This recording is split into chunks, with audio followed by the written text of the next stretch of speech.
Imagine buying an entire town for less than the price of a used car. Not a house, not a lot. An entire town, buildings, streets, history, and all the ghosts that come with it. Right now, scattered across the ancient ridges and forgotten hollows of Appalachia, there are dozens of towns you can purchase for pocket change. Some sell for $10,000. Others have gone for less than $5,000. And a few, believe it or not, have been listed for free, because nobody wanted them. These aren't empty lots on the edge of a suburb. These are real places with real histories. Coal towns, lumber camps, railroad stops, once filled with thousands of lives, laughter, tragedy, and secrets the mountains have been keeping for decades. But here's the question nobody seems to be asking: why did they really disappear? Because for some of these towns, the official story and the real story are two very different things. Number 10. Stonega, Virginia. Number 10. Stonega, Virginia. Tucked into the coal-black hills of Wise County, Virginia, Stonega looks like someone pressed pause on 1950 and never came back to press play. The town was built by the Stonega Coke and Coal Company in the early 1900s as a complete company town, meaning the corporation owned everything: the houses, the store, the church, the doctor's office. If you lived in Stonega, your entire existence was controlled by one entity. You shopped at the company store, which paid workers in scrip, a fake currency only redeemable at that same store, making it virtually impossible to save real money or ever leave. At its peak, over 1,000 people called Stonega home. The streets were busy, the mines were roaring, and the smoke never stopped rising from those hills. Then the coal economy collapsed. The company folded, and Stonega became a relic. What makes Stonega unusual is how much of it survived. Rows of original clapboard houses still stand along the hillside streets. The old company structures are still visible. It almost looks livable, which is exactly why portions of the property have appeared on the market for figures that would barely cover a month's rent in Washington, D.C. There's something deeply unsettling about walking through a place that looks lived in but isn't. Like a life-size diorama of a life that was taken away. And Stonega is just the beginning. Number 9. Nuttleberg, West Virginia. West Virginia has more ghost towns per square mile than almost any state in America. That's not an exaggeration.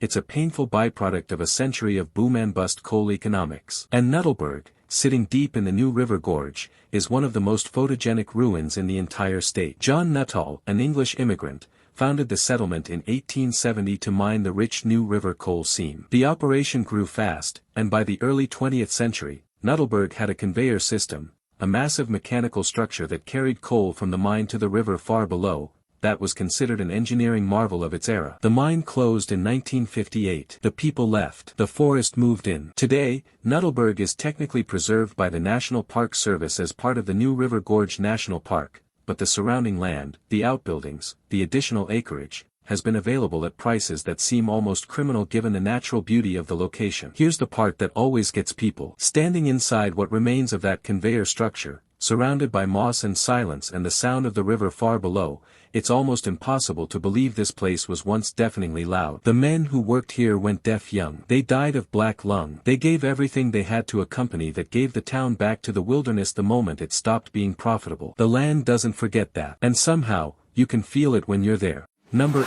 Buie, West Virginia. Some ghost towns disappear slowly. Buie disappeared almost overnight. Located in Nicholas County, West Virginia, Buie was a coal camp that existed in near-total isolation. The surrounding terrain was so rugged that the outside world felt genuinely far away, and for the families living there, it often was. What makes Buie's story particularly haunting is the speed of its abandonment. When the coal operation shut down in the mid-20th century, residents didn't have the luxury of a gradual transition. There was no severance, no relocation assistance, no plan. The company simply stopped operating, and the people scattered as best they could. What they left behind tells that story viscerally. Furniture still inside houses. Personal belongings left on shelves. The kind of objects that suggest people intended to come back, and never did, or couldn't afford to take anything with them when they fled. Portions of the property have been listed at prices that make urban buyers do a genuine double take. Every year, a small community of urban explorers, photographers, and historians make the difficult drive out to Buie to document what remains before the forest takes it completely. But here's the question that lingers after you leave a place like Buie. How many more are out there that nobody ever documented? How many Appalachian coal camps just quietly rotted back into the hillside with no one watching, no one recording, and no one mourning? More than most people would be comfortable knowing. Number 7. Thurman, West Virginia. Thurman was once the most important town on the New River. That sounds like an exaggeration until you look at the numbers. In 1910, Thurman handled more freight than Cincinnati. Let that settle in. A tiny mountain settlement in the hills of West Virginia was moving more commerce than one of the great Midwestern cities of the era. The coal and timber flowing through Thurman's rail depot was staggering in volume. The town was also notorious for something else entirely. Thurman had the Dunglin Hotel, a gambling hall that allegedly ran a poker game lasting 14 years without stopping. 14 years. Men came in, men went out, money changed hands continuously, and the game never ended. That single detail should tell you everything about what kind of place Thurman was in its prime. Then the automobile arrived. Then the highways and the railroad routes that had made Thurman indispensable were suddenly obsolete. Today, Thurman's population is officially listed in the single digits. The Amtrak train still stops there, one of the few active stops in America that serves a ghost town,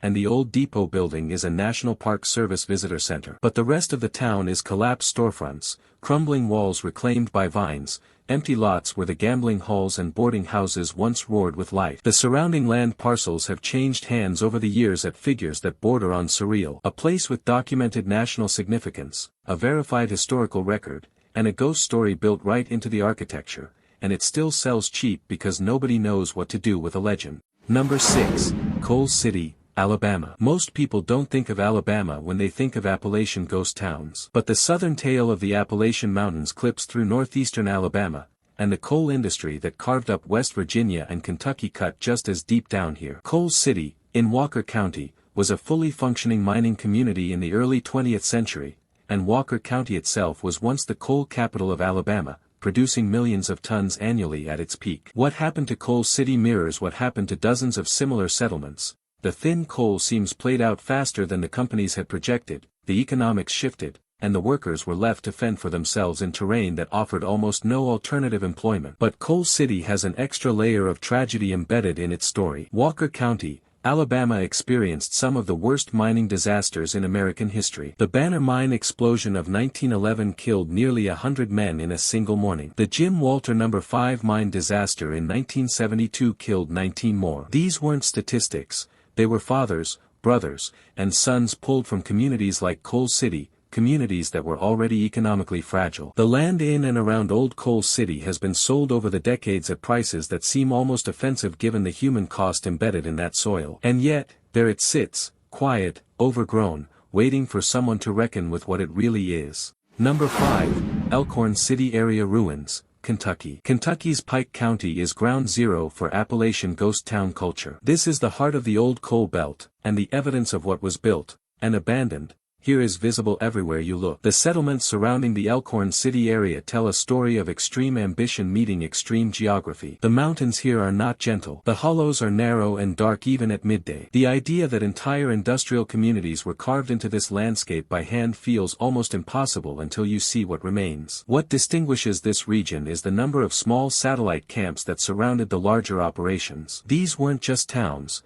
They were ecosystems, each one entirely dependent on the mine that anchored it. When those mines closed, the ecosystems collapsed completely and simultaneously. Property in this region has been listed at prices so low that national news outlets have run viral stories about it, headlines that spark a moment of national attention before everyone moves on and the hollow goes quiet again. But here's the local detail that those viral stories always miss. Many of the older residents in the surrounding communities refuse to enter certain abandoned settlements after dark. Not out of fear of structural collapse. Not out of concern about trespassers. Out of something else. Something that gets described in careful, quiet language when you ask directly. They'll tell you the mountains hold memory. And that some of what happened in those hollows doesn't rest easy. Number 4, Milfield, Ohio. Here is where the list takes a turn you weren't expecting. Ohio is not a state most people associate with Appalachian ghost towns. But the southeastern corner of Ohio, the foothills where the Appalachian Plateau meets the agricultural flatlands, has its own coal history, its own abandoned communities, and its own deep, unprocessed grief. Milfield, in Athens County, Ohio, is the site of one of the worst mining disasters in Ohio history. In November of 1930, an explosion in the Sunday Creek Coal Company's No. 6 mine killed 82 men. 82 people. In a single community. In a single morning. The aftermath reshaped Milfield permanently. Families left. The economic backbone of the community was broken. The town never recovered its pre-disaster population or spirit, and portions of the original settlement, the boarding houses, the company structures, the workers' quarters, were eventually abandoned and left to decay. What remains is a community living in the long shadow of something enormous that happened and was never fully processed. The land attached to those old structures has been sold over the decades at fractions of what comparable rural Ohio property normally fetches, as if the history itself has a measurable effect on the price. Maybe it does. Or maybe some places carry a weight that the market instinctively recognizes, a discount for what cannot be seen or measured,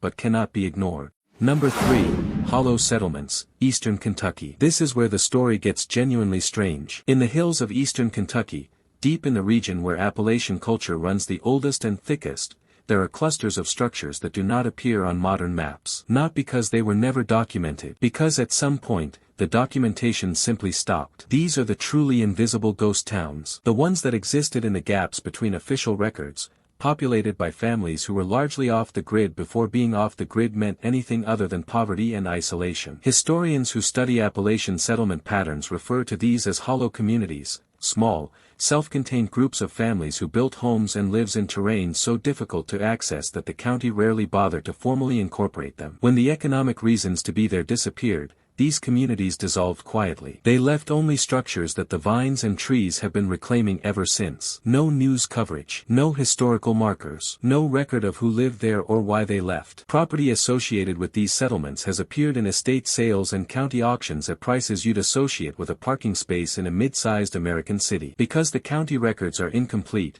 the access roads are barely passable, and nobody is entirely sure what they're buying. And that uncertainty, legal, historical, almost existential, is precisely what makes some people deeply drawn to these places, and others deeply reluctant to go anywhere near them. Number 2, Carter Caves Vicinity Settlements, Kentucky. Kentucky has caves, thousands of them, and scattered throughout the cave country of Carter County and the surrounding region are the remnants of settlements that used those caves in ways that range from the purely practical to the deeply strange. Before modern medicine, before reliable supply chains, before paved roads into these mountains, the natural cave systems of eastern Kentucky served as refrigeration, as shelter, as meeting places, and, according to local oral histories passed down across generations, as sites of gatherings that the communities preferred to keep entirely between themselves. The abandoned structures near the Carter Caves region carry an atmosphere that serious urban explorers and historians consistently describe in the same language, independent of each other. A feeling of being watched, of walking into a space that somehow registers your presence as unwelcome. Now, atmospheric details aside, the material reality is this.